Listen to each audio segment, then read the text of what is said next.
Hey guys, Dan here for part 2, or part like 6 or 7, but part 2 of this mini pedalboard challenge anyway. I've got a whole bunch of challenge?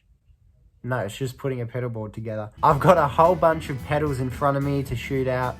If you saw my unboxing video of some of the pedals, you know kind of what some of them were going to be, but I've got them all laid out in front of me. Some of them are set and they're definitely going on the board. Some of them not just yet. There's like some drive pedals that I've got to shoot out. So let me show you the board and let me show you what pedals we've got to put on them. So the pedal board is a Pedal Train Metro 16, which should do just fine. It's probably the biggest pedal board you can go while still calling it a mini pedal board. It should fit everything that I need it to fit on, no matter what I do with the drive pedals, which is cool. So that's going to be the pedal board. It's quite different to my last pedal board. Let me show you the last pedal board that I had. So I've got my big board that I play in my band Open Skies, and then I've got a mini board that I use for practices every now and then, or if I just don't want to carry my big board, or for worship music. So this was the old board, which is just a homemade put together board out of IKEA. So I guess it's an IKEA pedal board. And this is the new board now, so you can see the difference in size. Now I did have one iteration on this board that I didn't video or anything. I'll put a photo of that up now.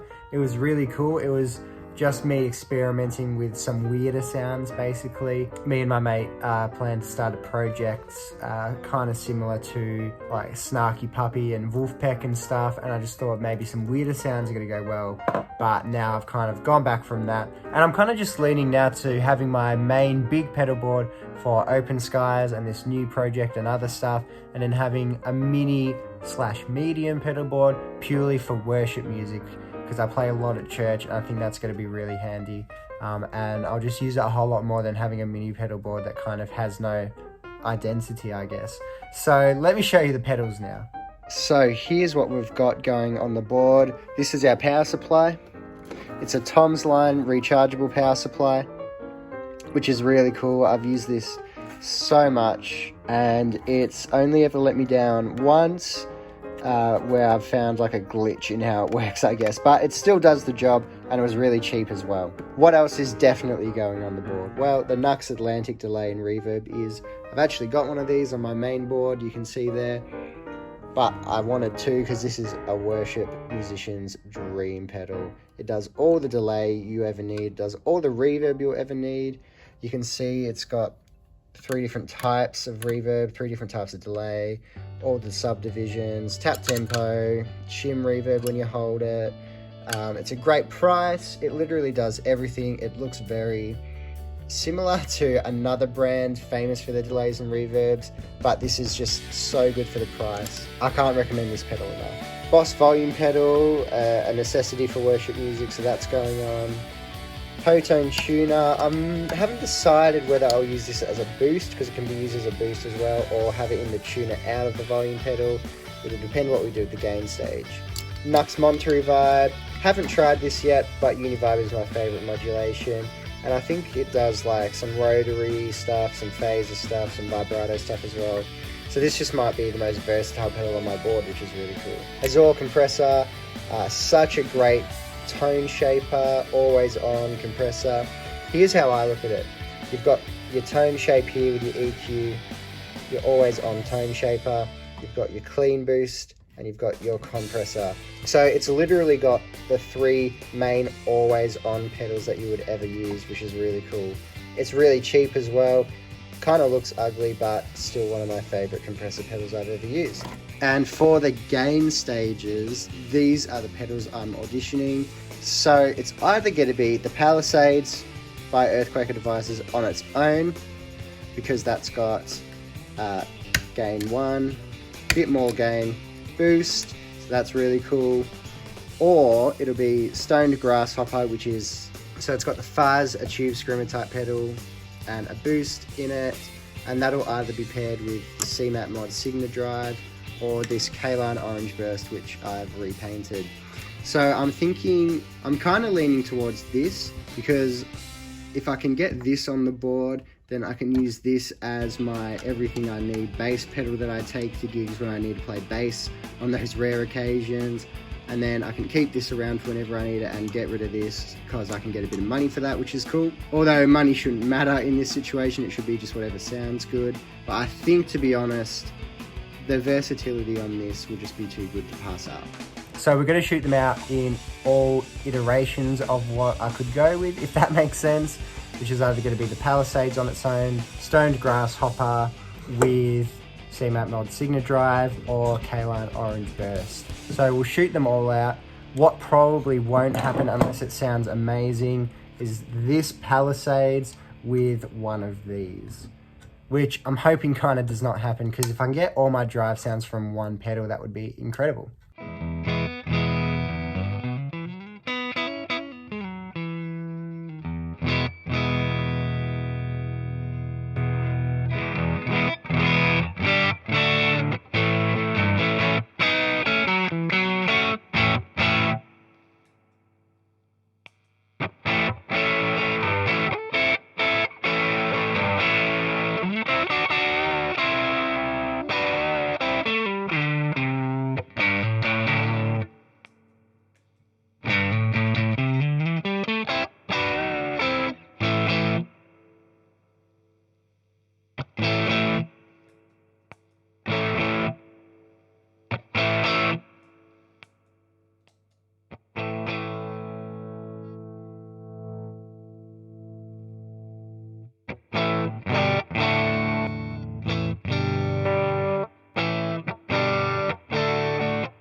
Well, I think if I go with the Stoned Grasshopper, it is definitely getting paired with this for worship music.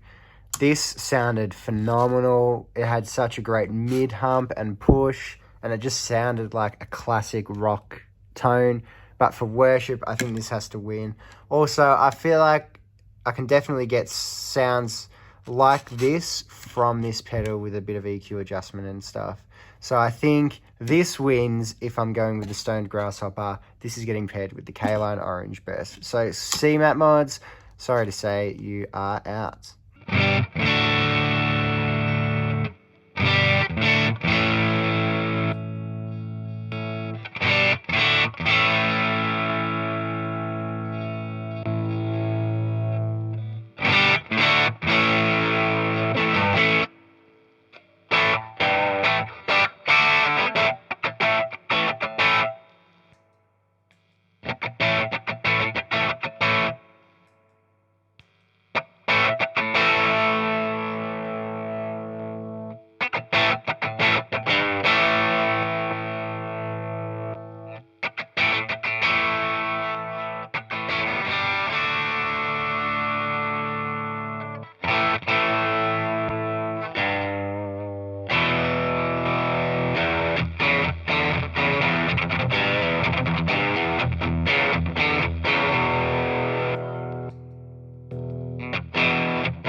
Well, in a controversial turn of events, I prefer the bass response from this pedal. Sorry for the lawnmower outside. I prefer the bass response from this pedal immensely more than this, but I prefer this in every other way. So I'm thinking that this might go together with this. So that might just be what has to happen. The stoned grasshopper will stay off the board and be my all-in-one bass pedal, I think. The Signa drive, sorry, will be going. This, I'll try and put it on the board. I think I can work with just this 100%. There's just so many different combinations of tone to get on that. So I think I might be able to shape this into sounding like this, because I prefer everything else about this pedal except this one has a much better bass response, which I like. So it might be both these go on or just this if I can shape it right. All right, it's time to Velcro up the pedals, Velcro up the board, and we'll assemble it together, see what we can do. I'll put it on a classic time lapse so you guys can see the making of this board.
After giving it a sound test, I think what I'll do is, while the compressor seems to give this drive pedal, the Palisades, more of a full rounded tone, which means I think I'll be able to replace this, which is good.